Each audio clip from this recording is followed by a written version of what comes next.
बिस्मिल्लाहिर्रहमानिर्रहीम। प्यारे नाजरीन अस्सलाम वालेकुम। उम्मीद है आप सब खैर व आफ़ियत से होंगे। अल्लाह आपको मुझे साथ रखे, आबाद रखे। प्यारे अजीजों, इमाम हुसैन की शहादत किस तरह हुई। एक दिन हुज़ूर अकरम सल्लल्लाहु अलैहि वसल्लम की चच्ची उम्मे फ़ज़ला बड़ी घबराई हुई, परेशान हुज़ूर अकरम सल्लल्लाहु अलैहि वसल्लम की खिदमत में आईं और बोलने लगी कि मेरा जी नहीं चाह रहा कि मैं आपसे ये ख्वाब बयान करूं। मैंने बहुत ही बुरा और भयानक ख्वाब में देखा कि आपके जिस्म का एक टुकड़ा कटा जा रहा है और वो कटा हुआ टुकड़ा मेरी गोद में रखा हुआ है। हुजूर अकरम सल्लल्लाहु अलैहि वसल्लम मुस्कुराए और फरमाया, उम्मे फ़ज़ला मत घबराओ, वो ख्वाब कोई ख़तरनाक ख्वाब नहीं और उसकी ताबीर ये है कि मेरी बेटी फ़ातिमा के यहाँ एक बेटा पैदा होगा जो तुम्हारी गोद में खेलेगा। कुछ ही दिन के बाद इमाम हुसैन तशरीफ़ लाए और वाकई वो उम्मे फ़ज़ला की गोद में खेले। यही उम्मे फ़ज़ला हैं, उस रिवायत को बयान करती हैं जो हमारे यहाँ सही किताब में मौजूद है कि हज़रत इमाम हुसैन रदी अल्लाह ताला अन्हा हुज़ूर अकरम सल्लल्लाहु अलैहि वसल्लम की गोद में हैं और हुज़ूर की आँखों से आंसुओं का अश्क का सैलाब जारी है। जारो कतार आंसू बह रहे हैं। पूछा गया, हुजूर अकरम सल्लल्लाहु अलैहि वसल्लम खैरियत तो है? नवासे का पैदा होना आपकी गोद में जलवागर होना है तो ये खुशी का मौका है। हुजूर अकरम सल्लल्लाहु अलैहि वसल्लम ने फरमाया, हाँ ये बात सही है कि अभी अभी जिब्राईल अमीन आए और उन्होंने मुझे इतला दी कि आपके नवासे को आपकी ये उम्मत शहीद कर देगी। और एक रिवायत में ये भी है कि हज़रत इमाम हुसैन हुजूर अकरम सल्लल्लाहु अलैहि वसल्लम की गोद में खेल रहे हैं और हुजूर अकरम सल्लल्लाहु ताला अलैहि वसल्लम जारो कतार रो रहे हैं। उम्मे सलमा आ गईं और कहा, हुजूर अकरम सल्लल्लाहु अलैहि वसल्लम क्या मामला है?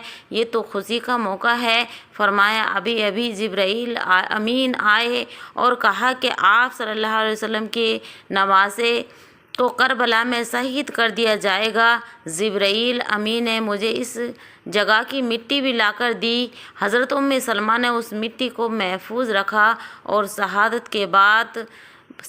के वाक़यात में है कि जिस दिन हज़रत इमाम हुसैन शहीद हुए उस दिन वो मिट्टी सुर्ख हो गई थी। हज़रत इमाम हुसैन की शहीद होने के वाक़यात इतने मशहूर थे कि सारे सहाबा इकराम को मालूम था कि इमाम हुसैन शहीद होने वाले हैं। हज़रत अली को भी मालूम था कि इमाम हुसैन शहीद होने वाले हैं। उनकी वालदा माजदा को भी मालूम था कि इमाम हुसैन शहीद होने वाले हैं। ताज्जुब की बात तो ये है कि उन उन्वान की तमाम किताबों में आप पढ़ लें समय ये शहीद होने होंगे, यानी लिखा हुआ होगा ये होगा कि वो होंगे सरजमीन करबला में शहीद होंगे। कौन सी जगह, कौन से लोग ऐसा क्यों करेंगे, तमाम बातें आपको किताबों में मिलेंगी, लेकिन कभी आपको ये बात किताब के अंदर नहीं मिलेगी कि हुजूर अकरम सल्लल्लाहु ताला अलैहि वसल्लम ने दुआ की हो कि उस हादसे से उनको बचा ले।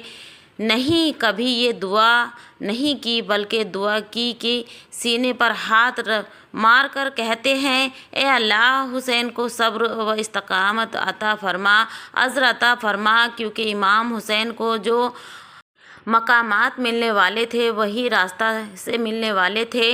आप आए, उनकी शहादत का सबब क्या बना, आइएगा मैं बयान करती हूँ मुख्तसर सा। सन 60 हिजरी दमिश्क में हज़रत अमीर माविया का विसाल होता है। आपके विसाल के बाद यजीद तख्त हुकूमत पर बैठता है। उसने बैठने के बाद अपने लोगों को इधर उधर भेजा और मदीने मुनव्वरा में ये खबर भिजवाई कि अहले मदीना से यजीद के हक़ में बैत ली जाए। हज़रत इमाम हुसैन को मालूम था कि ये वाक़या होने वाला है।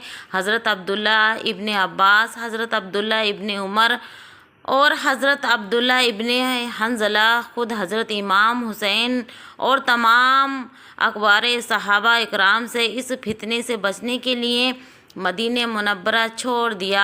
आपने मदीने मुनव्वरा छोड़ दिया और हज़रत इमाम हुसैन ने अपने तमाम अहले खाना को जमा करके नबी अकरम सल्लल्लाहु अलैहि वसल्लम के मज़ार اقدس پر حاضری دی اور رخصت کی اجازت چاہی، اور یہ سوچ کر کہ اب میں باقی زندگی مکے میں گزار دوں گا۔ آپ نے حاضری کے بعد مدینہ منورہ چھوڑ دیا اور مکہ مکرمہ تشریف لے گئے۔